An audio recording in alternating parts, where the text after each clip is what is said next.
जय हिंद साथियों, नमस्कार। स्वागत है मित्र आप सभी का आपके अपने चैनल पर। तो आप लोग फटाफट लाइव आ जाएं, क्लास स्टार्ट हो चुकी है मित्र। आज की इस क्लास में हम लोग यूपी ट्रिपल एससी पेट के लिए प्रैक्टिस सेट को हल करेंगे, जो कि उत्कर्ष प्रकाशन का है। आप सभी को पता है परीक्षा जो है मित्र ये नज़दीक है, तो प्रैक्टिस सेट जो है ये ज़्यादा जरूरी हो जाता है। इसी को देखते हुए हमारे चैनल पर 2-3 प्रैक्टिस सेट डेली चलाए जाते हैं। आपको एक भी क्लास मिस नहीं करना है, क्योंकि काफ़ी ज़्यादा इंपॉर्टेंट क्लास होती है मित्र। तो आज की इस क्लास को सभी भाई बहन मिलकर शेयर कर देंगे, और जिस भाई बहन ने अभी तक क्लास को लाइक नहीं किया हमें क्लास को लाइक कर देंगे। तो मित्र बढ़ते हैं क्लास की तरफ और फर्स्ट क्वेश्चन आपके सामने रख देते हैं। चलिए दोस्त, फर्स्ट क्वेश्चन आपके सामने है, इसका राइट आंसर बताना है। क्या कह रहा है? हड़प्पा संस्कृति की मुद्राओं एवं पकी मिट्टियों की कलाकृतियों में किस पशु का चित्रण नहीं किया गया है? अब आपसे पूछ रहा है नहीं किया गया है, ध्यान दीजिएगा, पहले तुक्का मत मारो। पूछ रहा है किस पशु का चित्रण नहीं किया गया है, तो इसका जो राइट आंसर हो जाएगा, बिल्कुल सही बता रहे हो, गाय का चित्रण बिल्कुल भी नहीं किया गया है। ऑप्शन नंबर ये यहाँ बिल्कुल परफेक्ट हो जाएगा। जो भी मित्र हमारे बता रहे हैं ऑप्शन नंबर ये बिल्कुल सही होगा। नेक्स्ट आपके सामने मित्र क्वेश्चन नंबर 2, इसका राइट आंसर बताना है। हुड़ों के अत्याचारी शासक मिहिरकुल का अंत किसने किया? हुड़ों के अत्याचारी शासक जो मिहिरकुल था, इसको किसने मारा था, यह आपसे पूछ रहा है। सभी भाई बहन बता देंगे इसका राइट आंसर क्या हो जाएगा। तो बिल्कुल सही है, जो भी प्यारे भाई बहन हमारे बता रहे हैं बिल्कुल सही बता रहे हो। यशोधर्मा ने मिहिरकुल का अंत किया था। राइट आंसर ऑप्शन नंबर ये यहाँ बिल्कुल परफेक्ट हो जाएगा। हुड़ों की अत्याचारी मिहिरकुल को किसने मारा था? यशोधर्मा ने मारा था। ऑप्शन ये बिल्कुल परफेक्ट हो जाएगा। नेक्स्ट आपके सामने मित्रों क्वेश्चन नंबर 3 है, इसका राइट आंसर बताना है क्या हो जाएगा। निम्नलिखित में से किसने अपने आप को खलीफा घोषित किया? निम्नलिखित में से किसने अपने आप को खलीफा घोषित किया? तो इसका जो राइट आंसर हो जाएगा, अलाउद्दीन खिलजी ने स्वयं को खलीफा घोषित किया था। याद रखना ऑप्शन नंबर बी बिल्कुल परफेक्ट हो जाएगा। जो भी मित्र हमारे बता रहे हैं ऑप्शन नंबर बी बिल्कुल सही होगा। नेक्स्ट आपके सामने मित्र क्वेश्चन नंबर 4 है, इसका राइट आंसर बताना है। मित्र सभी भाई बहन जल्दी जल्दी आंसर देने की कोशिश करेंगे, क्योंकि टाइम वेस्ट करना बिल्कुल भी मकसद नहीं है, क्योंकि आपके पास टाइम जो है बहुत कम है, परीक्षा जो है नज़दीक है। तो आप सभी प्यारे भाई बहन जल्दी जल्दी आंसर देने की कोशिश करना, हम क्लास को फास्ट करेंगे। तो इसका जो राइट आंसर हो जाएगा, पहले क्वेश्चन को पढ़ेंगे। अकबर के कुछ महत्वपूर्ण कार्यों एवं उनकी अवधियों से संबंधित कौन सा युग्म सही है? आपसे पूछ रहा है कौन सा युग्म सही है। सभी भाई बहन सोच समझ कर बताना, तुक्का मत लगाना मित्र। तो इसका जो राइट आंसर हो जाएगा, सबसे पहले हम देख लेते हैं, दास प्रथा का अंत जो है अकबर ने कब किया था? 1562 में। बिल्कुल करेक्ट बात है भाई। नेक्स्ट आपके सामने तीर्थ यात्रा कर की समाप्ति जो है ये 1562 में किया। बिल्कुल सही बात है ये भी। जजिया कर की समाप्ति जो है ये 1564 में किया।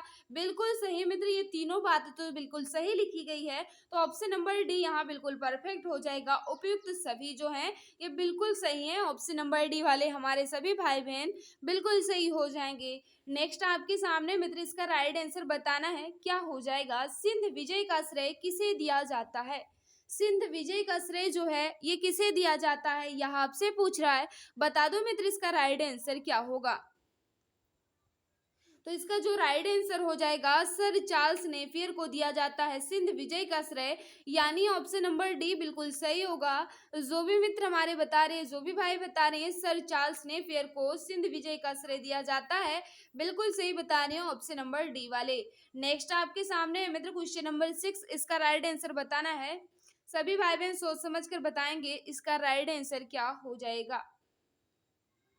कामा काटा माऊ क्या था? कामा गाटा माऊ जो था ये क्या था? कामा गाटा माऊ जो था मित्र एक जहाज था। क्या था?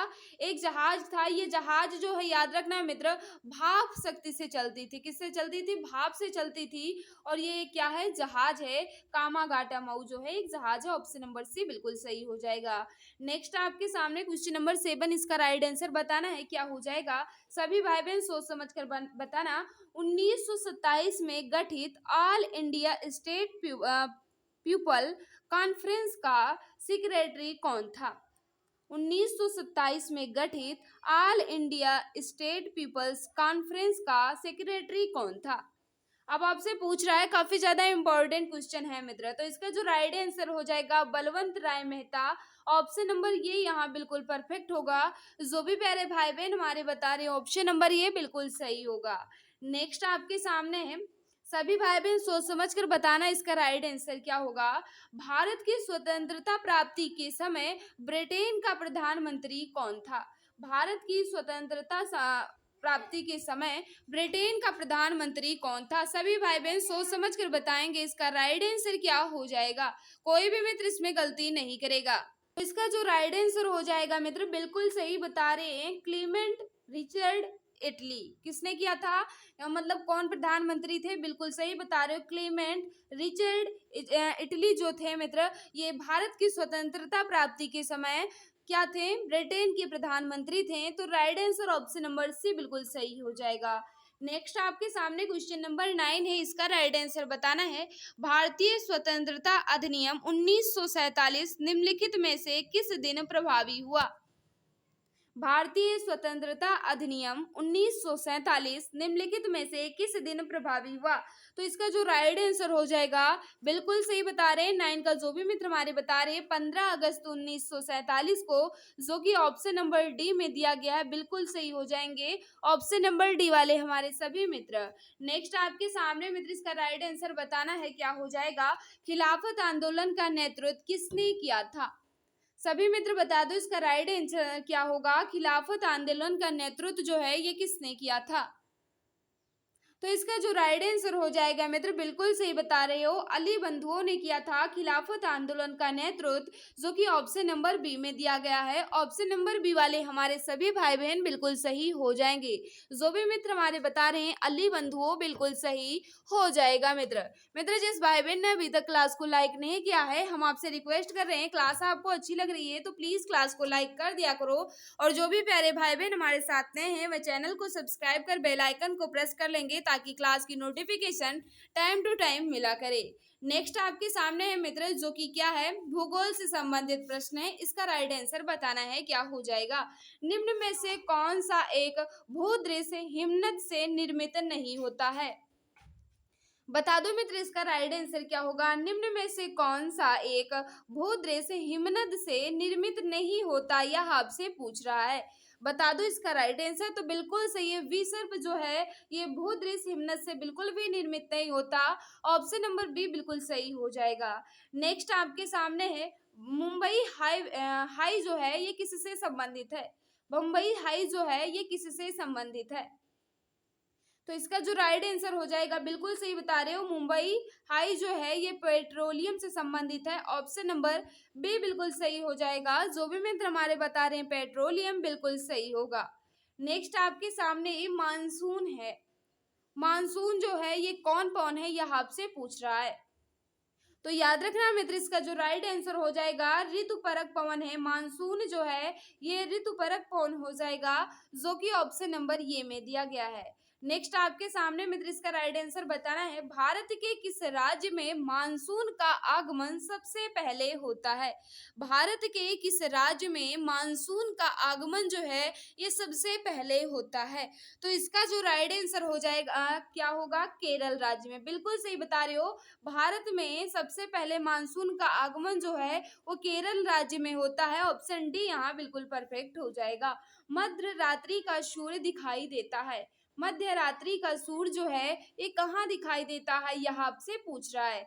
तो याद रखना मित्र, इसका जो राइट आंसर हो जाएगा उत्तरी ध्रुव पर। बिल्कुल सही बता रहे हो, ऑप्शन नंबर ये यहाँ बिल्कुल परफेक्ट होगा। मध्य रात्रि का सूर्य जो है ये उत्तरी ध्रुव पर दिखाई देता है। ऑप्शन ये यहाँ बिल्कुल सही हो जाएगा। नेक्स्ट क्वेश्चन आपके सामने है मित्र, इसका राइट आंसर बताना है, क्या हो जाएगा। भारत में व्यापारिक बैंकों की देनदारी के घटकों में निम्नलिखित में से सबसे महत्वपूर्ण कौन है। सभी प्यारे भाई बहन बता देंगे, काफी ज्यादा इंपॉर्टेंट क्वेश्चन आपके सामने है। तो इसका जो राइट आंसर क्या हो जाएगा, बिल्कुल सही बता रहे हो, शवादी जमा धनराशि। ऑप्शन नंबर ये यहाँ बिल्कुल सही हो जाएगा। नेक्स्ट आपके सामने मित्र क्वेश्चन नंबर 17 है, इसका राइट आंसर बताना है, क्या हो जाएगा।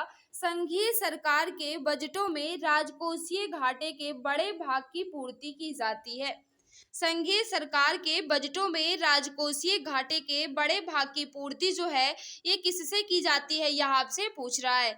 तो याद रखना इसका जो राइट आंसर हो जाएगा कागजी मुद्रा छापकर, यानी ऑप्शन नंबर डी बिल्कुल परफेक्ट होगा। जो भी प्यारे भाई बहन हमारे बता रहे हैं ऑप्शन नंबर डी बिल्कुल सही हो जाएगा।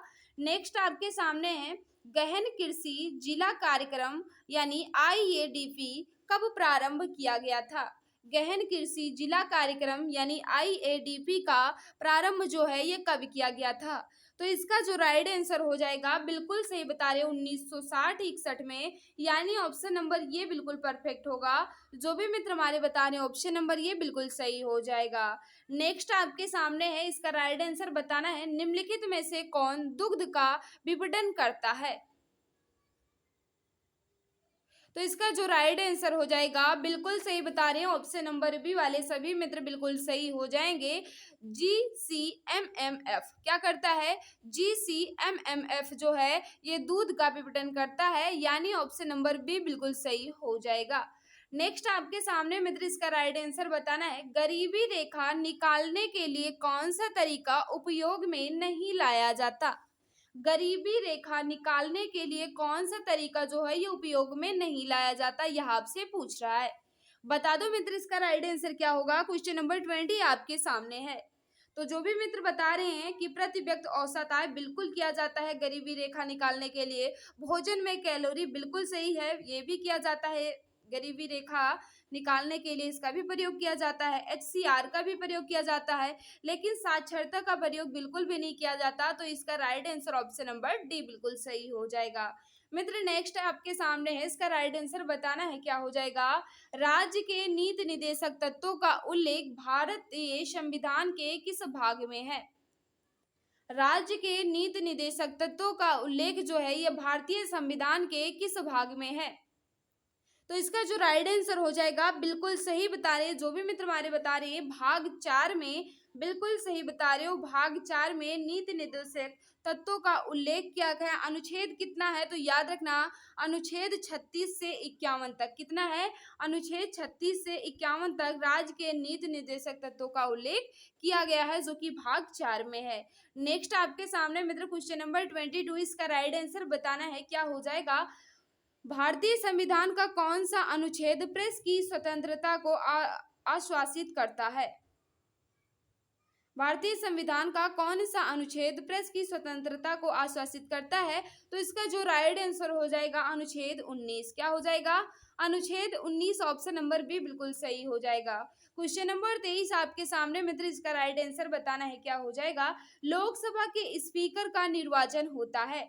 लोकसभा के स्पीकर का निर्वाचन जो है ये कौन करता है, यह आपसे पूछ रहा है।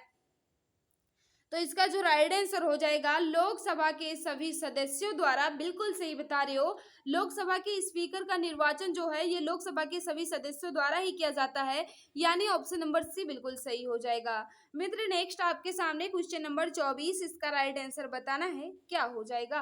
भाषा के आधार पर राज्यों के गठन हेतु राज्य पुनर्गठन आयोग की स्थापना कब की गई थी। भाषा के आधार पर राज्यों के गठन हेतु राज्य पुनर्गठन आयोग की स्थापना जो है ये कब की गई थी। तो बिल्कुल सही बता रहे हो 1953 में की गई थी, जो कि ऑप्शन नंबर डी में दिया गया। ऑप्शन नंबर डी वाले सभी भाई बहन बिल्कुल सही हो जाएंगे। नेक्स्ट आपके सामने है न्यायिक पुनर्अवलोकन प्रचलित है। न्यायिक पुनर्अवलोकन जो है ये प्रचलित है, कहाँ प्रचलित है, यह आपसे पूछ रहा है। तो इसका जो राइट आंसर हो जाएगा भारत एवं USA दोनों में, बिल्कुल सही बता रहे हो। न्यायिक पुनर्लोकन जो है ये भारत और USA दोनों में प्रचलित है, यानी ऑप्शन नंबर डी बिल्कुल परफेक्ट हो जाएगा। मित्र नेक्स्ट आपके सामने इसका राइट आंसर बता दो।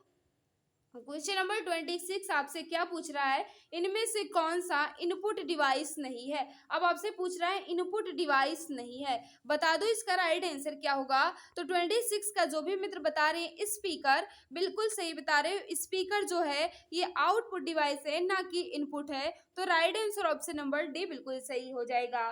कोई वस्तु अधिकतम भारहीन हो जाता है। कोई वस्तु अधिकतम भारहीन कब हो जाता है। तो मित्र इसका जो राइट आंसर हो जाएगा निर्वात में, बिल्कुल सही बता रहे हो, ऑप्शन नंबर डी बिल्कुल परफेक्ट हो जाएगा। नेक्स्ट आपके सामने मित्र इसका राइट आंसर बताना है, निम्नलिखित में से किस व्यक्ति ने डीएनए का सबसे पहला पात्र विश्लेषण किया था? डीएनए का सबसे पहला पात्र विश्लेषण जो है ये किस व्यक्ति ने किया था, यह आपसे पूछ रहा है।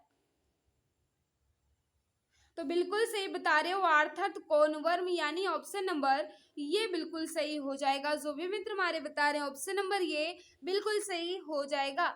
नेक्स्ट आपके सामने मित्र इसका राइट आंसर बताना है, सभी भाई बहन सोच समझ कर बताएंगे इसका राइट आंसर क्या होगा। सोनास साल्क ने किसके लिए वैक्सीन का आविष्कार किया था? सोनास साल्क ने किसके लिए वैक्सीन का आविष्कार किया था? तो इसका जो राइट आंसर हो जाएगा बिल्कुल सही बता रहे हो, पोलियो के लिए, यानी ऑप्शन नंबर ये बिल्कुल सही हो जाएगा मित्र। नेक्स्ट आपके सामने खाने का सोडा है, खाने का सोडा जो है ये क्या है, यह आपसे पूछ रहा है, बता दो मित्र इसका राइट आंसर क्या होगा। क्वेश्चन नंबर 30 आपके सामने है, तो याद रखना इसका जो राइट आंसर हो जाएगा सोडियम बाइकार्बोनेट। बिल्कुल सही बता रहे हो, खाने के सोडा को क्या कहते हैं? सोडियम बाइकार्बोनेट कहा जाता है, बेकिंग सोडा भी कहा जाता है, ये भी याद रखना, क्या कहा जाता है? बेकिंग सोडा भी कहा जाता है। अगर इसके सूत्र की बात करें तो क्या होता है, याद रखना, यन होता है, यन ये HCO3 होता है। क्या होता है मित्र? यानी ये HCO3 होता है सोडियम बाइकार्बोनेट का फार्मूला, यानी ऑप्शन नंबर बी बिल्कुल सही हो जाएगा। नेक्स्ट आपके सामने है क्वेश्चन नंबर 36, इसका राइट आंसर बताना है, जो कि हिंदी से है मित्र। सभी प्यारे भाई बहन बता देंगे इसका राइट आंसर क्या हो जाएगा। निम्नलिखित में से किस रचना का पात्र राघव चेतन है? निम्नलिखित में से किस रचना का पात्र जो है ये राघव चेतन है? तो इसका जो राइट आंसर हो जाएगा पद्मावत। बिल्कुल सही बता रहे हो, जो कि मलिक मोहम्मद जायसी द्वारा रचित है। पद्मावत का पात्र है राघव चेतन, यानी ऑप्शन नंबर बी बिल्कुल परफेक्ट होगा। मित्र नेक्स्ट आपके सामने इसका राइट आंसर बताना है, निम्नलिखित विकल्पों में से कौन सा शब्द स्त्रीलिंग है? कौन सा शब्द है जो स्त्रीलिंग है, यह आपसे पूछ रहा है। तो 37 का जो भी प्यारे भाई बहन हमारे बता रहे हैं, राज्यसभा जो है ये स्त्रीलिंग है, बाकी तीनों जो है मित्र ये पुल्लिंग है, लेकिन राज्यसभा जो है ये स्त्रीलिंग के अंतर्गत आएगा। ऑप्शन नंबर ये बिल्कुल परफेक्ट होगा। नेक्स्ट आपके सामने मित्र इसका राइट आंसर बताना है, इनमें से कौन मत्सर का अनेकार्थी नहीं है? मत्सर का अनेकार्थी कौन सा नहीं है, यह आपसे पूछ रहा है। मित्र जिस भाई बहन ने अभी तक क्लास को लाइक नहीं किया है, हम आपसे रिक्वेस्ट कर रहे हैं मित्र, क्लास आपको अच्छी लग रही है, क्वेश्चन अच्छे लग रहे हैं तो प्लीज क्लास को लाइक कर देना, और जो भी प्यारे भाई बहन हमारे साथ नए हैं वह चैनल को सब्सक्राइब कर बेल आइकन को प्रेस कर लेंगे, ताकि क्लास की नोटिफिकेशन टाइम टू टाइम मिला करे। तो इसका जो राइट आंसर हो जाएगा बिल्कुल सही बता रहे हो, रास्ता जो है ये मत्सर का अनेकार्थी या पर्यायवाची बिल्कुल भी नहीं है। तो ये फिर किसका है? इसका पर्यायवाची कहा जाए या समानार्थी कहा जाए या अनेकार्थी कहा जाए, तो क्या हो जाएगा? पथ होता है। क्या होता है? पथ होता है, राह भी होता है, मार्ग भी होता है, रास्ता भी होता है, ये सब हो जाएंगे, लेकिन मत्सर का अनेकार्थी बिल्कुल भी नहीं है। तो ऑप्शन डी बिल्कुल परफेक्ट हो जाएगा। नेक्स्ट आपके सामने मित्र इसका राइट आंसर बताना है, क्वेश्चन नंबर 39 का राइट आंसर क्या हो जाएगा? शुद्ध वाक्य है। कौन सा वाक्य है जो बिल्कुल शुद्ध रूप से लिखा गया है? बता दो मित्र इसका राइट आंसर क्या होगा। तो बिल्कुल सही है, गांधी जी चरखा चलाते थे। गांधी जी चरखा चलाते थे, यह वाक्य जो है ये बिल्कुल परफेक्ट रूप से लिखा गया है। ऑप्शन नंबर सी यहाँ बिल्कुल सही हो जाएगा। मित्र नेक्स्ट आपके सामने इसका राइट आंसर बताना है, क्या होगा। सभी भाई बहन सोच समझ कर बताएंगे राइट आंसर क्या होगा। सदा नाव कागज की बहती नहीं। सदा नाव कागज की बहती नहीं, इस लोकोक्ति का उचित अर्थ जो है ये क्या होगा। सभी प्यारे भाई बहन सोच समझ कर बताएंगे राइट आंसर क्या होगा। तो इसका जो राइट आंसर हो जाएगा बिल्कुल सही बता रहे हो, धोखेबाजी ज्यादा दिन नहीं चलती, यानी ऑप्शन नंबर ये बिल्कुल परफेक्ट होगा। जो भी मित्र हमारे बता रहे हैं ऑप्शन नंबर ये बिल्कुल सही हो जाएगा। तो मित्र यहाँ मैंने अच्छे से कंप्लीट कर लिया है। बाकी क्वेश्चन जो है ये आपके ग्राफ बचते हैं, इंग्लिश बचता है, और क्या बचता है? रीजनिंग बचता है। अगर आप लोग कह दोगे तो ये पूरी पीडीएफ इसकी हम अपने टेलीग्राम पर भेज देंगे, आप लोग हल करने ला, और जो क्वेश्चन मैथ के नहीं हल होते हैं आप भेज देना, उसको सॉल्व कर कर बता दिया जाएगा।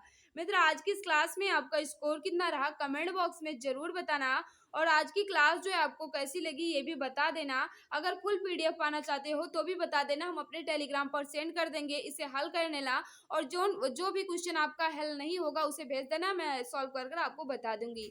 अगर बचते हैं मित्र आपकी करंट अफेयर की क्लास, तो करंट अफेयर की क्लास जल्द आने वाली है, जो कि जनवरी से सितंबर तक होगी। जनवरी से सितंबर तक की क्लास, करंट अफेयर की क्लास जो है ये 2-3 दिन में आ जाएगी। उस क्लास को देखने के बाद आपको करंट अफेयर पढ़ने की कहीं भी ज़रूरत नहीं होगी। तो मित्र आज की इस क्लास में बस इतना ही, लेकिन आज की क्लास जो है आपको कैसी लगी कमेंट बॉक्स में ज़रूर बताना। तो मित्र आज की इस क्लास में बस इतना ही। सभी को बाय-बाय, सभी को नमस्कार। जय हिंद, जय भारत, वंदे मातरम।